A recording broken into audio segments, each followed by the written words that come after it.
Hey everybody, Shay here for a brand new chapter delve for Demon Slayer Volume 1 by Koyoharu Kotoge.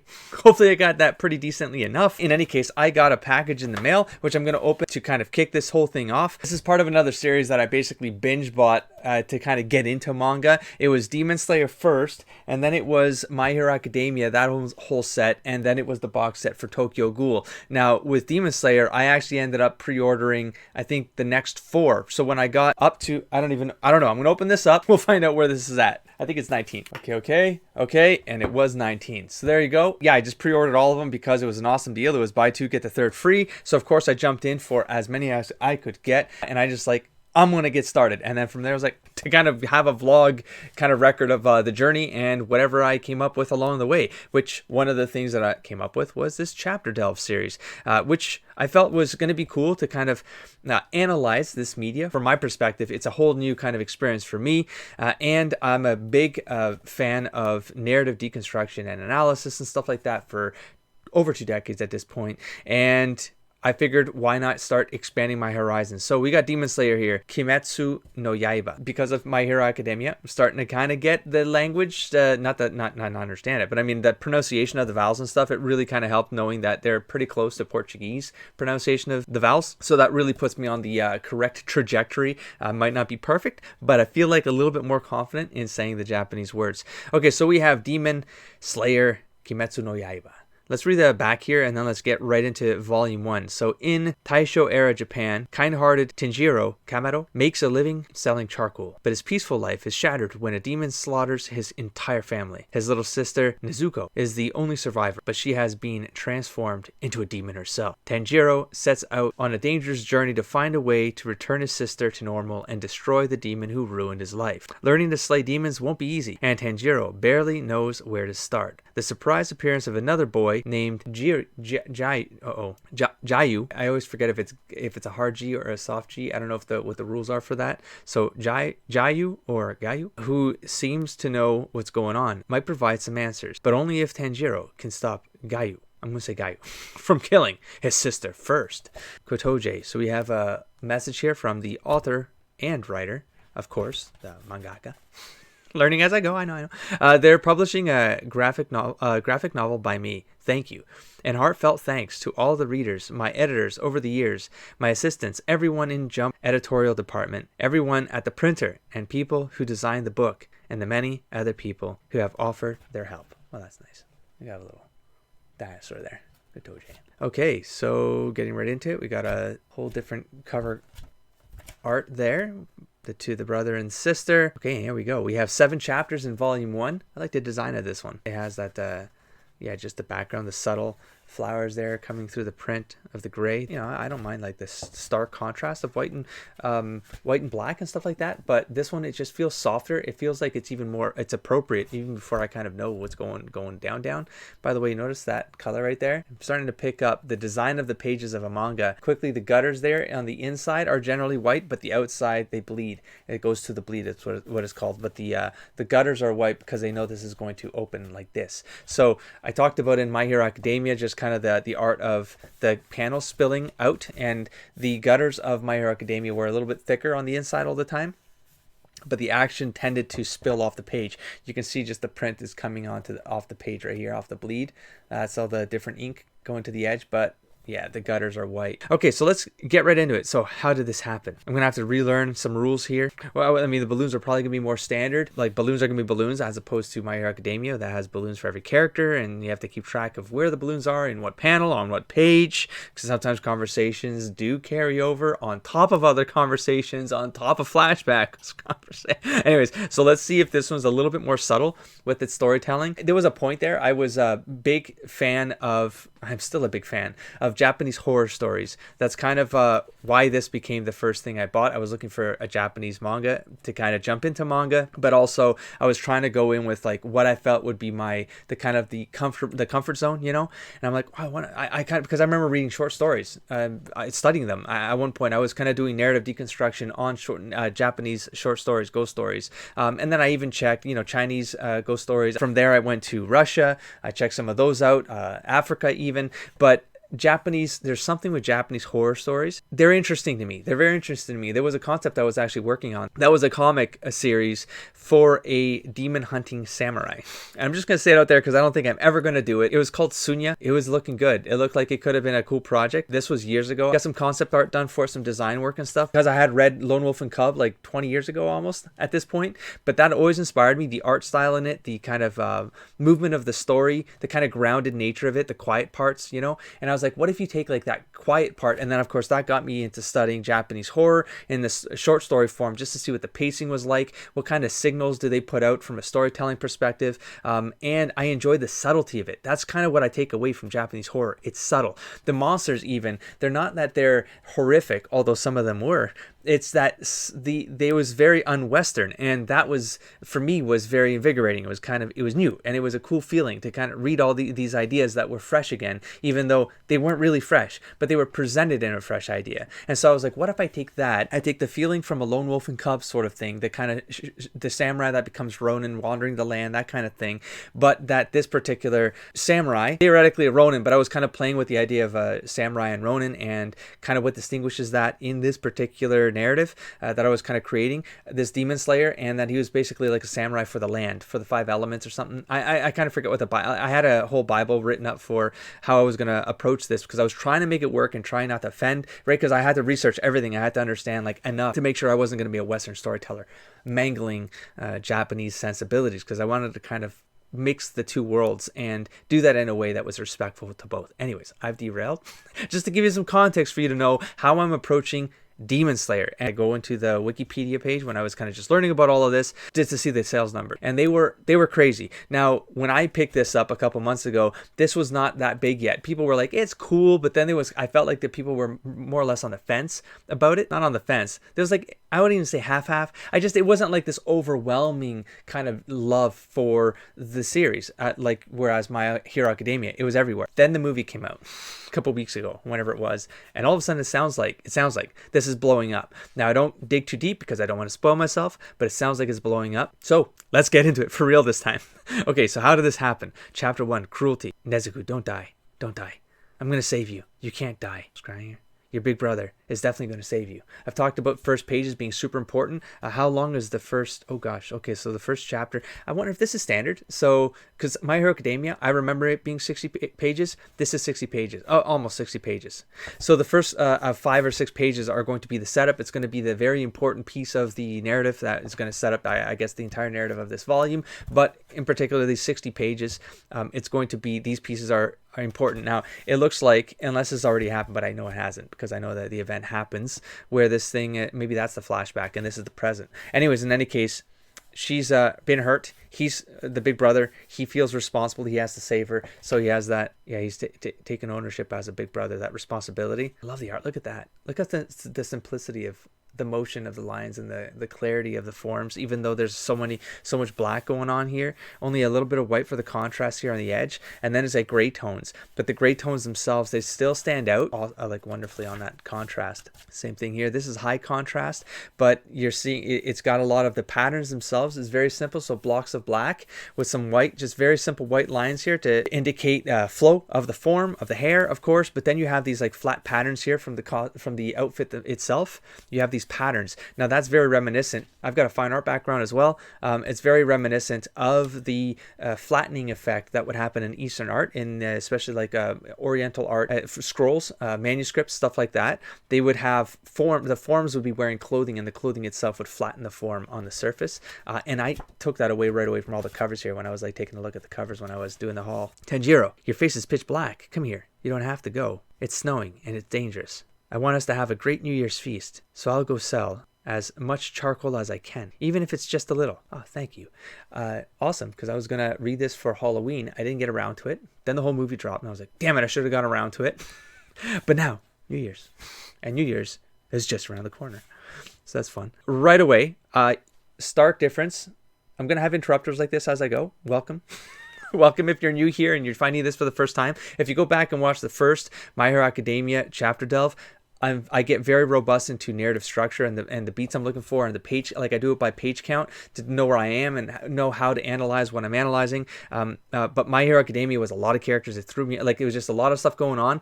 I was diving into the deep end for that for sure on that one. Whereas this one, immediately in the first couple pages, the big stark difference for me is the balloons.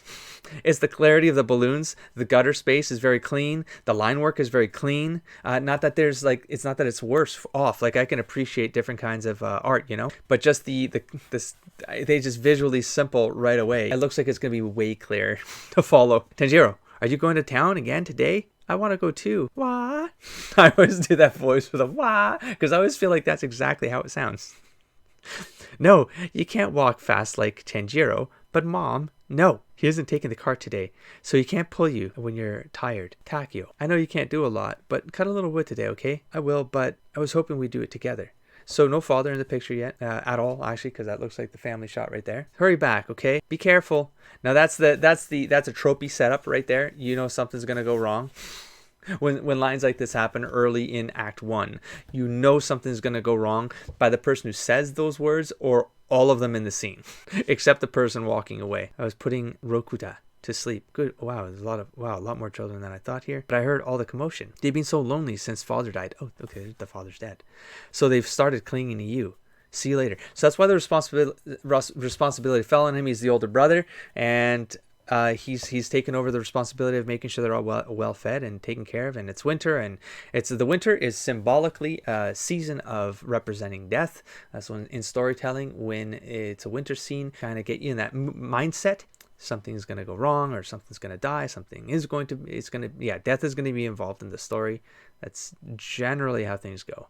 Our life isn't easy, but we're happy. But life is like the weather. It's always changing. It won't always be easy, and snow won't always keep falling. When happiness ends, there's always the smell of blood in the air. That went dark. Oh, Tenjiro, you came down the mountain on a day like today? You work so hard. You'll catch a cold. Sell me some charcoal. Thanks for filling... Oh, wow. I mean, he helps everybody.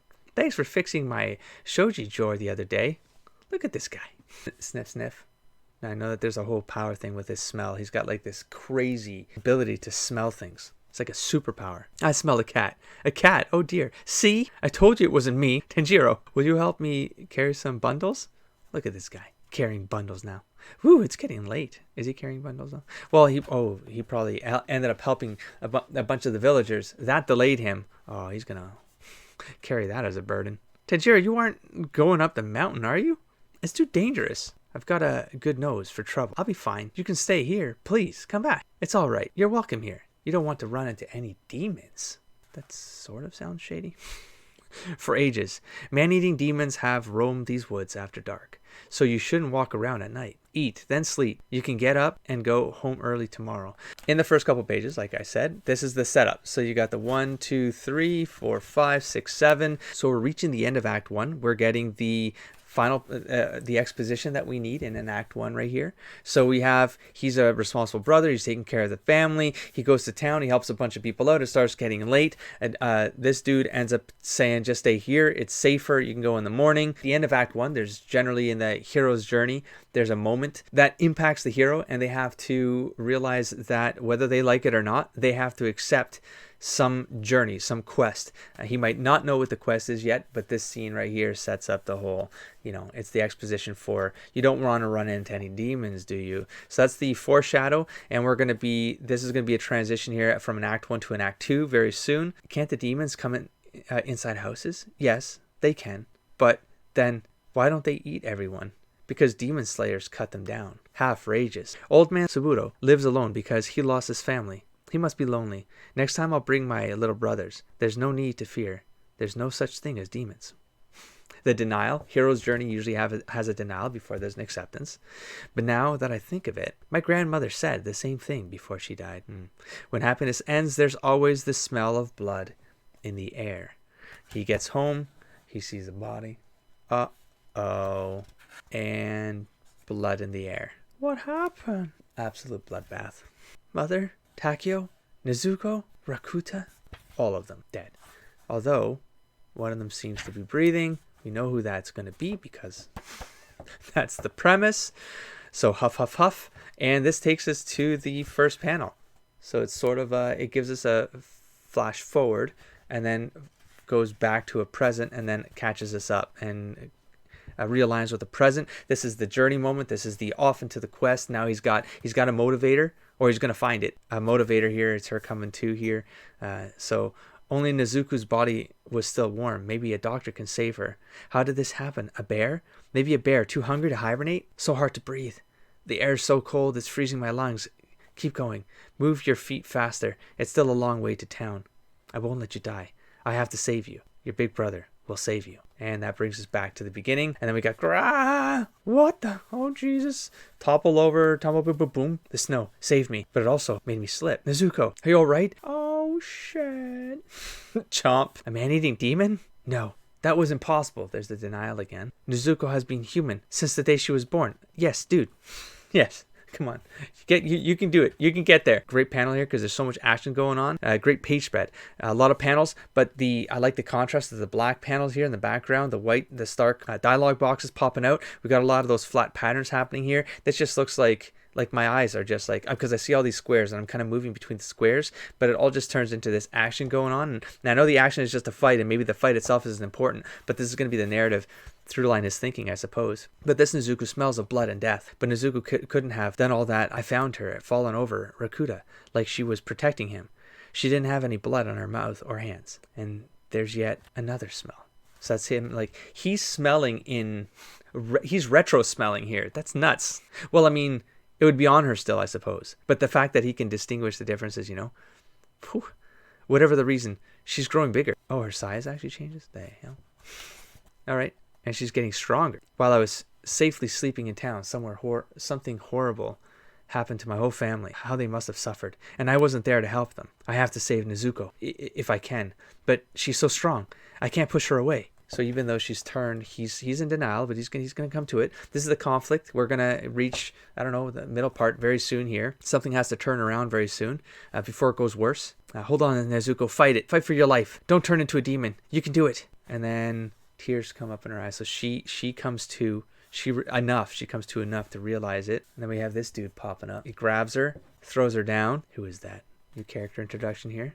I feel like way more comfortable reading fewer characters. I love My Hero Academia, but this is a breath of fresh air, to be honest. It's so straightforward. A katana? Why do you protect her? Sister. She's my little sister. That is your little sister? Dash. Snatch. And she's going for it, but he's got a hold of her, I guess. Nezuko. Don't move. Killing demons is my job. So he's got her in a grapple here. So of course I'll take your little sister's head too. Wait, Nezuko hasn't killed anyone. There was a scent at my house from someone I've never smelled before. That must be who killed. That gives him his motive of like who to track, and that goes back to, I guess, this right here, right? To find a way to return his sister to normal and destroy the demon who ruined his life. So he's gonna have that smell. He always has a way to return back to that narrative through line, regardless of how long it is. It feels like the guy's got photographic scent memory. I don't know what's making her act like this. That's easy. Demon blood got in her wound. So she's transforming into a demon. That is how man-eating demons multiply. The exposition is super straightforward too. Like this is, it feels kind of like this could get pretty dark and pretty gruesome, but I feel like this kind of storytelling is very much more for young readers. It's very straightforward, very clear, very linear, sequential. It flows very smooth, very fast. It feels like a very fast read. Nezuko would never eat anyone. Well, you don't know that, dude. Calm down. A moment ago, she almost ate you. No, I'm sure she knows who I am. He has hope. I won't let her hurt anyone. I'll find a way to cure her. I'll make her human again. She won't get better. A human who becomes a demon cannot go back. I'll find a way, I swear. Please don't kill her. I'll also find the demon who killed my family. I'll do all that, so stop. I can't lose Nezuko too. Please stop. Please don't kill my little sister. Please. Never leave yourself so defenseless in front of an enemy. Flinch? Stop bowing so pitifully. If that worked, your family would still be alive. How can a weakling like you, who bows down when it's time to fight, to kill, or be killed, how can such a man cure his little sister, or even find his enemy? If you want something, you must fight for it. So we have a bit of a mentor figure going on right now, even though he has no idea who this guy is, but he seems to be putting some options in front of him. The meek have no power and no options. The strong will crush them in every way. Demons might know how to cure your little sister, but no demon will respect your whining and begging. This plays on the notion of that whole. So there's some signals that happen in Act 1 that you want to pay attention to when how to deconstruct a character or analyze them. We have this very early on. He's the big brother. He has this responsibility. He's taking care of his family. He's going to go downtown because he has to make the money to feed them, etc., etc. Because their father died. So that burden is on his back. And then this character shows up and basically says, you have to do more. You have to fight for something. You can't just accept your place in life. I don't know. I think there's there's a dynamic there. Like it might be both working together and maybe being the difference between what could whoever this character is, like the juxtaposition of what this person is all about and what Tenjiro could become, which is like, even if he works to become whatever this is, Demon Slayer, he's also going to have a side of him that has this early stuff up here that paints his traits, his want to be that replacement for the father figure and take all that responsibility. It's just part of his nature to own it, you know? And for that matter, I don't respect you either. That's reality. Before, why did you cover your sister? Did you think that would protect her? Why didn't you throw your hatchet? Why did you show me your back? That's how I was able to take her. I should have skewered you both. Good Lord, man, this guy is rough. It's cold. Don't cry. Don't despair. Those things will do you no good. Your family is dead and your sister has become a demon.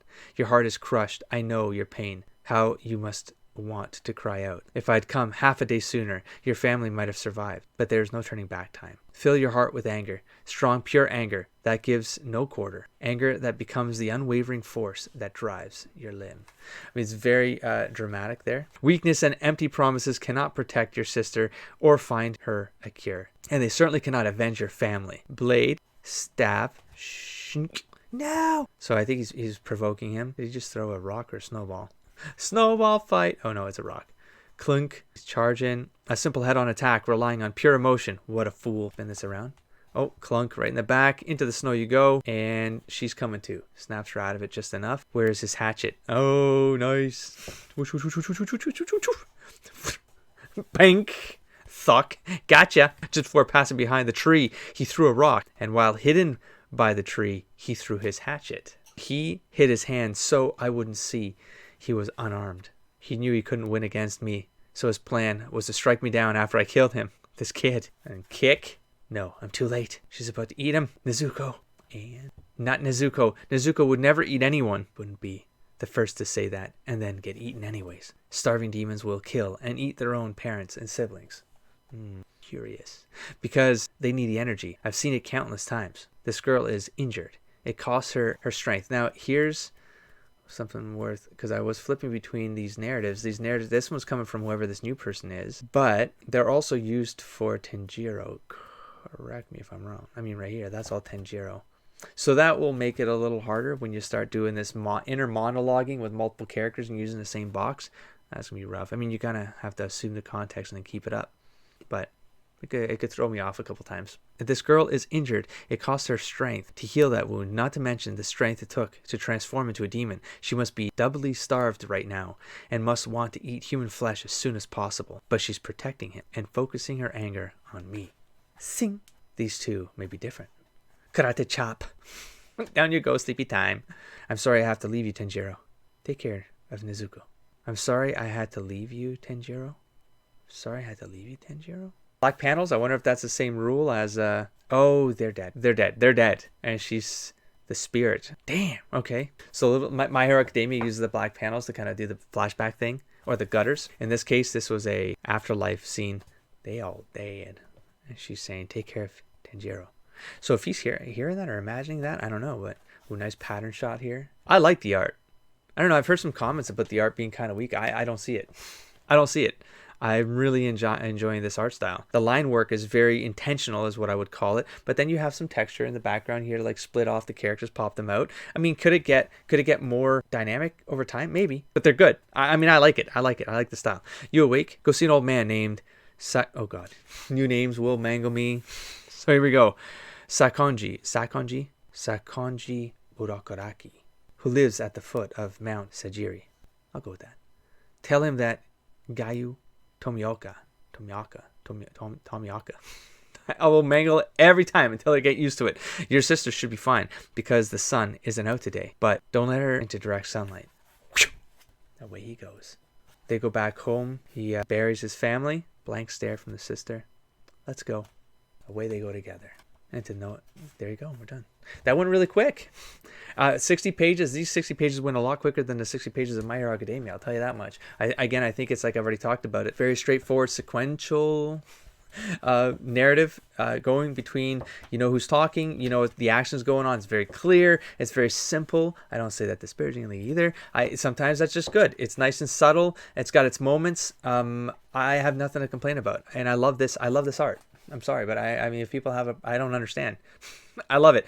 I love it because it has a bit of that, the thing I was talking about with the flat kind of the spirit of that design, that it feels old to me. It feels like from a manuscript or a scroll from that art style from a couple centuries ago, you know?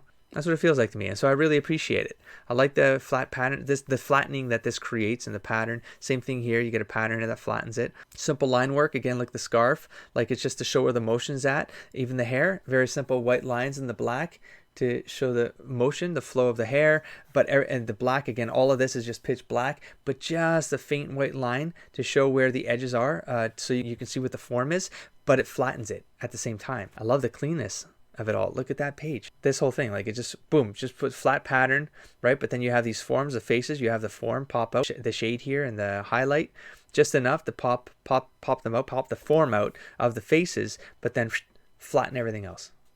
You know, beautiful stuff. Anyway, so there you go. There's chapter 1 of Demon Slayer. I'm gonna be starting this one because this one does feel like it's gonna be a lot easier than My Hero Academia. So I'm going to see if I can do these in parallel and try to get through this first volume in a relatively decent time. So first 60 pages takes us through, that was pretty much a full act 1 there. And yeah, we're going to be jumping, I think, straight into, this is how long? Just for simplicity's sake, the way that this was split up, if I were to say it was 50 pages, so we're creeping into act 2, but I'm going to say that this section here, so these next 3 chapters are going to be in act 2 here, the return by dawn without fail.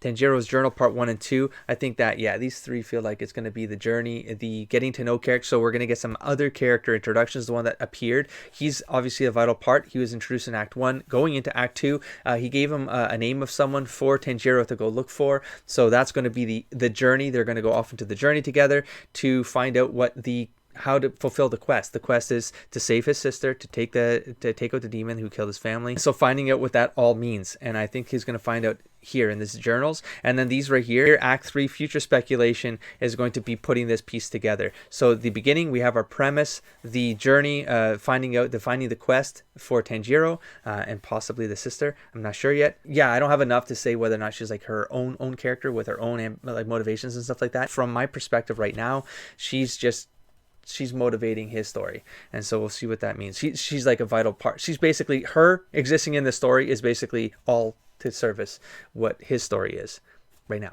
That's how I'm seeing it. So this right here, a mountain of hands and spirit of the deceased. Now I have to believe, I mean, this is called Demon Slayer. It's him becoming a Demon Slayer. It's kind of like the origin story for Tanjiro as well. The journey happens. He gets some vital piece here of learning of what is the next step. Oh, the guy mentions something about that a demon might know. That's the key line takeaway at the end of Act 1. A demon might know how to do it, but he's basically got to become more. He's got to be able to stand up and like get that information out of the demons if he expects to use that information to save his sister. And then maybe that's what defines the Act 3 trajectory. That's my future speculation. Let's see how close I get. Don't spoil me in the comments. Be very careful. I might speculate like that as I go, but if I say something close, it's not because I've heard it or I've been spoiled. That's part of my analysis and speculation and kind of my journey through these things. I really love kind of speculating and seeing how the story beats work and how they come together and seeing how close I get or how far away I get. And so to wrap up this chapter delve, don't forget to like if you enjoyed it. It helps other people discover the video. If you're not subscribed, please consider subscribing. I hope to bring more content like this more regularly to the channel as I go. And of course, share in communities that you think that other people would appreciate this kind of content as well. I hope to bring something new here. A noob's journey into this stuff is an angle that I intend to keep exploring. I hope it entertains people along the way, and I'll catch you in the next chapter delve. Don't forget to explore, engage, and inspire, buddy. Peace.